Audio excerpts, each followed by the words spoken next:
Okay, Burners, this would have been week 9 in the season that never was, but it's our ninth draw. I'm here with the inimitable Mr. McCoy, Treasurer Extraordinaire, and once again we have a very special guest, which I'll get Mick to introduce very shortly. Michael, how are you and what's happening? G'day, Derm. I'm well, very well, thank you, mate.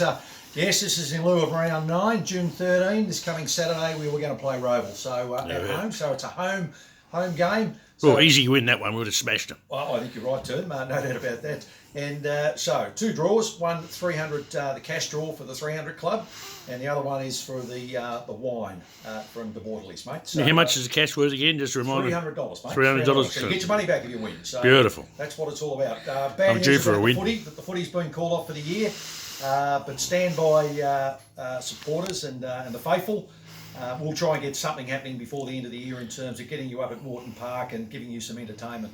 So anyway, that's where we stand at the moment. Let's get on with it, mate. Just on that, Mick, there's a rumour around you do a bit of a sing and dance show. Is that it? A sing and dance? Bit of a one-man band. That's a rumour. That's possible, mate. I'm just a backup for Dud, just in case the Dud comes out. Okay, well, the Duds are still incarcerated, but we'll get him back shortly. All right, mate. Well, let's move on. Today, mate, Burners TV, very happy to announce a man who's a legend down at the club, and he's a legend in his own lunchbox, and he's a character indeed. So I want to welcome Peter the Turk Turnley. Come on in, Pete. On your Turk.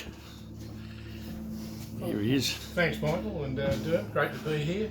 Great to have you down here, Turk, dressed in the singlet, and mate, Well, it's a sunny day, mate. you're looking absolutely magnificent, Turk. Now, a couple of things first, mate. You had some health issues about 12 months ago, and just let everyone know how you're travelling now, mate. Oh, pretty good. Yeah, can't go crook, Get up, go for a walk every morning, and it keeps me healthy. Yes. Disappointed I can't be walking down a Blackburn or watching footy like everybody, but no, I'm all right. You're going well. Yeah, going all right. Yeah, excellent, mate. Well, you're looking fit. Just one quick question, Mick. You might forget is that your Turk is now leads a life of sobriety, so you might. Is that correct, Turk? You're now off the grog. Yeah, well, I got told I shouldn't have a beer or anything with the tablets I was on when I was crook, so. We've been saying that for years.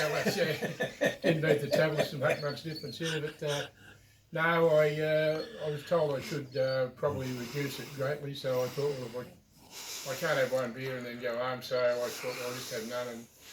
And I'm getting a bit older, and the family needs to be looked after, so they don't want to be worried about me coming home staggering around the joint after what happened to me. So thought I'd pull the pin. Good man. It has been difficult at times, but I'm not one of those. I can't do that. I can't have 2 beers and go home. It's not in my DNA. So. Well, it's a smart move, mate. The other day you shared a birthday with me. In fact, you turned 72. So, as people said, mate, you're looking a lot younger than 72. Now, the second thing I want to ask you, mate, is you're known as the Turk. Now, where did the nickname the Turk come from? Oh, I think I got called that when I was a kid, about 5 or so. Gary Abbott, who lived down the corner from me, was to play footy in the street and what have you, and I was a little bloke. I wasn't very big I'm not very big now, but I was a particularly small kid. And I used to go a bit black in the sun and I was bad-tempered, I suppose, even then. They used to push me around, so I think they started calling me the Turk then, so and I've had to live with it all my life. So okay. That's all right, I can put up with it. I thought it was you look Turkish, but that's not the case.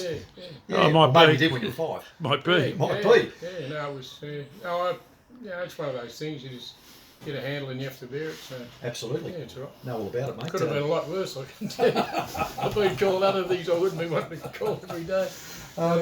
Now, of course, mate, you're a life member of the club. You got your life membership back in 2015. Yeah. You go a long way back with the cricket club, of course, where you're also a life member, and that's probably where you're more renowned. But your great reputation down at the footy club is you're the cook. You do the Thursday night meals and the Burners lunches. Yeah. What did you start doing first, mate, cooking wise? Well, I used to cook at the cricket club back in about 1970 odd. Wow. So, and I'm not a trained cook, by the way, and everybody that's been to a lunch will probably understand that that's completely true. Yes. But no, I started doing a bit for the cricketers, and we used to make some red hot pork ribs with a really scorching sauce on them. And I think Butch Morris said to me one day, he said, "Geez, Turk," he said, he said, a lot of blokes in India make a lot more runs on Friday than they're going to on Saturday. He said, after it goes. So we did cool them down a bit after a while. We nearly set fire to the old rooms, which would have been good back then if we could have got away with it. But the barbecue, I think Dean Trops gave us a wooden barbecue because he got one cheap from Kmart where he was working. And over a couple of years, it filled up with, pork fat and whatever. Right. And one night the bloody thing caught fire and he's in the middle of the rooms and and it's just blazing away. The gas has got a gas bottle on it, wasn't a wooden one. Right. It wasn't a wood fire or anything, so we had to try and get it out the back door pretty quick. So, no, that's where I pretty much started. And always had a bit of fun. And then one day I said to Pato, you want a hand to do some of the stuff at the footy club, the lunches, Yep. And I really had no training, so I just had to learn as I went. So. Right. And then one day they said, cook a Burners lunch for about 150 people. And I thought, Jesus, what do you do here? Like 150 people is a lot. And then I thought, well, I make one, it's 150 of those, So I just did that and then gradually learnt. Like Phil Jensen was fantastic. He gave me a hand when I started doing it. Was this at the bequest of Jimmy McLeod, or was this before Jimmy? This was before. This was when Pato was doing it. Okay, Mark Patterson, yeah. And then when Jimmy came along, we struck a deal that, we used to have the chips and was it dim sims and things on a Thursday night. Yep. And I said, well, I'll do a feed, but I'm not doing it if you've got that other stuff on, because blokes will come in and buy 2 dimmies and some chips and go away. Yep. And you'd be stuck with all this food left. So Jimmy said, good idea, $10 for everything. And that's what we did. And we started doing the proper meals and, so nothing too flash. I'm all right with the curries and pasta and things like that, like lasagnas and things. So yep, good touch. Yeah, they're easy. And the pies, mate, you had a fascination with pies a couple of years ago. No, pies were all right. If you make some good, like our pies were about 300 grams each. They weren't bloody, 200 gram 4 and 20 with someone else's fingerprints on them.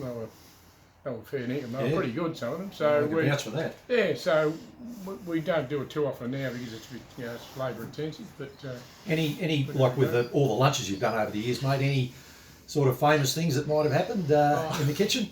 Yeah. When I was probably Phil and I used to start pretty early when we were doing the lunches and. Like we'd be in there at 8 o'clock in the morning, get the ovens going and all that sort of thing. No early beverages, mate? Well, we probably were prone to having a couple.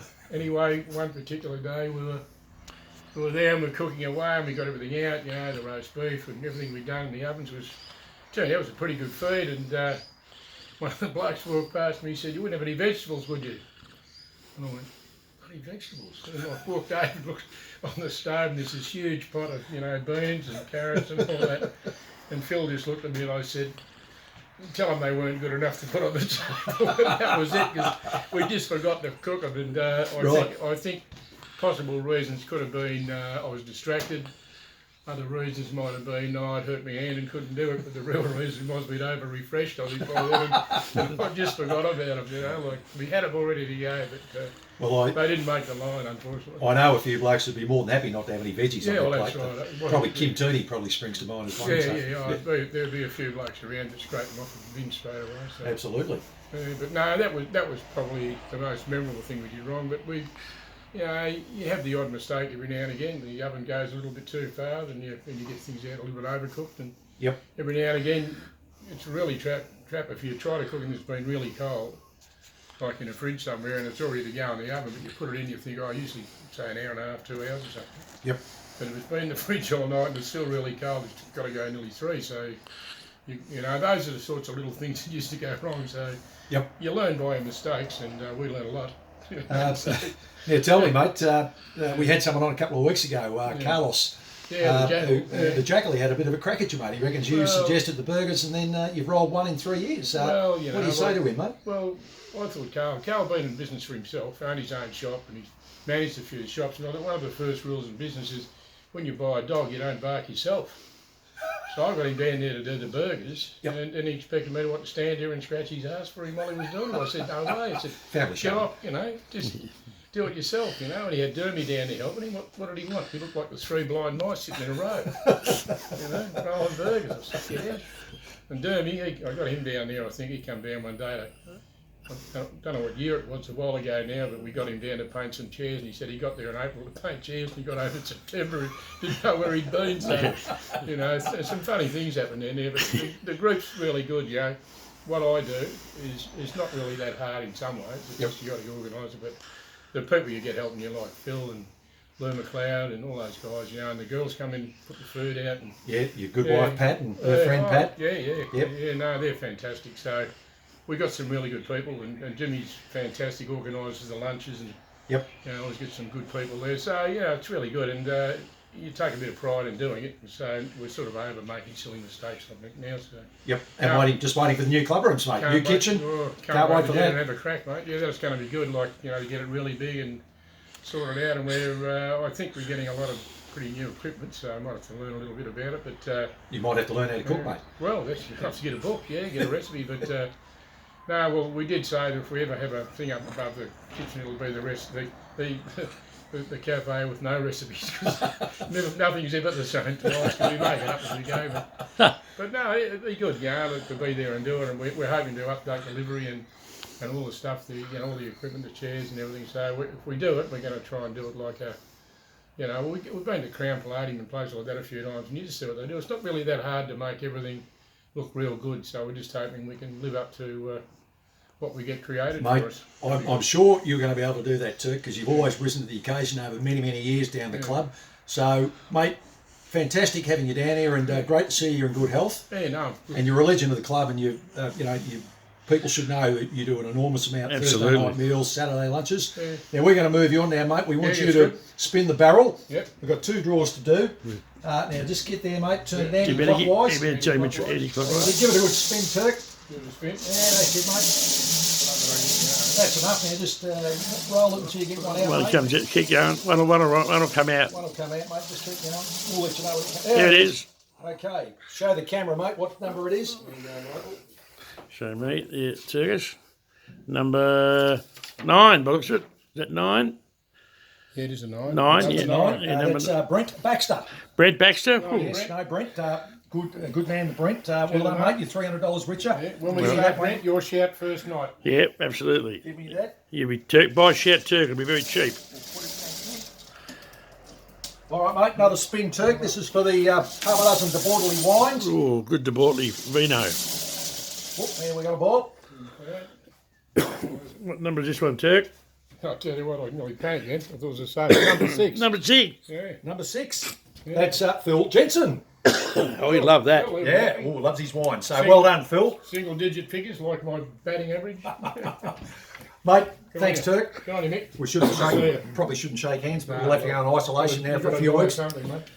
Thanks for coming down, mate. To everyone, I just want to say quick, if you haven't bought your raffle tickets yet, get in contact with me and let me know. Yeah. We've still got plenty of books to give Yeah, out. we need to sell those tickets. So get up and get it going. Good Make idea. it happen. Thanks, Turk. And right. until next week. Okay, go Burners. Cheers.